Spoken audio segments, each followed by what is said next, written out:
This is from a fantastic series of articles regarding the entire September 11th timeline. The Power of Media Mind Control by David McGowan.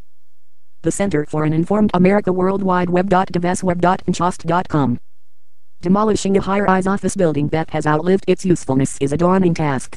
As a general rule, tall buildings tend to grow in clusters, much like mushrooms, and the owners and occupants of the surrounding buildings usually frown upon having their own buildings damaged or destroyed in the process of bringing down a neighboring building.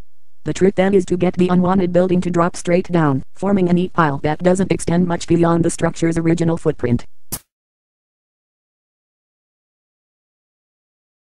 That is not something that tall buildings are naturally inclined to do. A large structure can be brought down in that manner, but it is an extremely difficult trick to pull off. A considerable amount of study, planning and preparation is required. Specific quantities of explosives have to be precisely placed at key structural locations throughout the building, and those explosive charges have to be programmed to detonate in a specific pattern. Almost looks like one of those planned implosions. There is almost no margin for error. Only a handful of companies have the technical expertise to take on such a project. When one of these highly specialized demolition companies does their job properly, the result is a spectacular show during which the targeted building seems to self-destruct and simply drop away from the skyline, as though it had never been there at all. The show is generally over in just a few seconds, making the entire process appear to be very quick and easy. But it is decidedly not easy.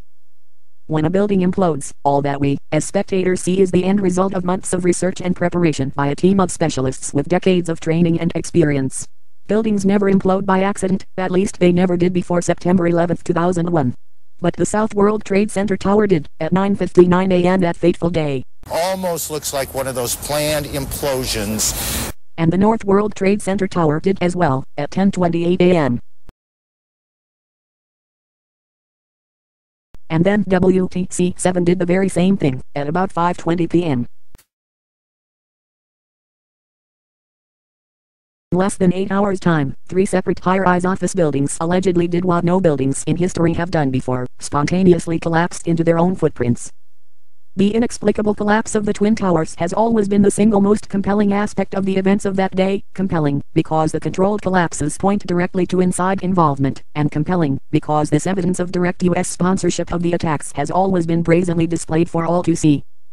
The evidence suggesting that Flight 77 did not hit the Pentagon was not immediately available, but rather was developed over a considerable period of time.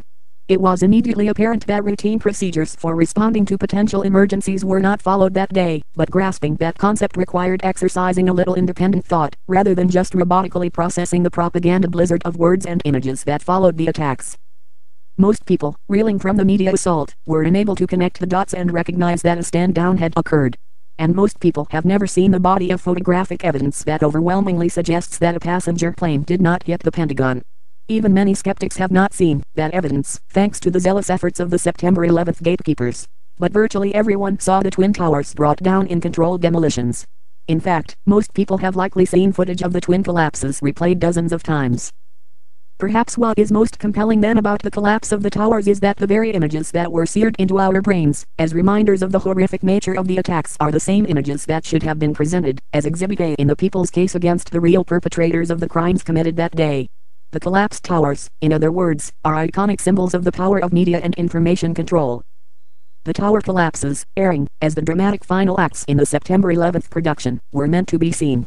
And with the knowledge that we were witnessing, in real time, the tragic deaths of untold numbers of victims, the images were meant to horrify and traumatize.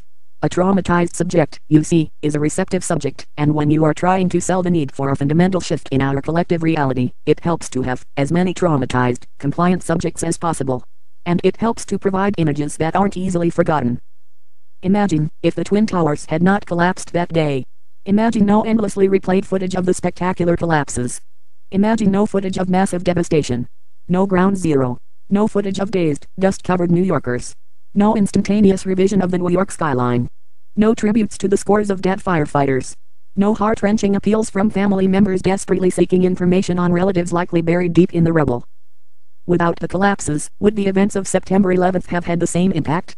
Would Americans, with their notoriously short memories, still vividly recall the images and the human drama from that day, or would we have largely moved on, giving little more thought to September 11th than we do to the bombing of the Oklahoma City Federal Building? Is it the loss of life that causes the events of that day to linger in our collective memory, or is it the harrowing and ubiquitous images of massive property destruction?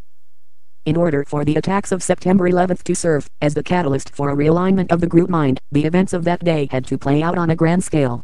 The spectacular collapses of the towers were, therefore, undoubtedly the most important component of the production. But they were also the riskiest aspect of the production, since there was no way to disguise the fact that the collapses were, by necessity, the result of controlled demolitions. The collapses then represented a fundamental weakness in the master plan. Were it not for the virtually complete control exercised by Washington over the media, both mainstream and alternative, the twin collapses would almost certainly have been recognized as an obvious smoking gun.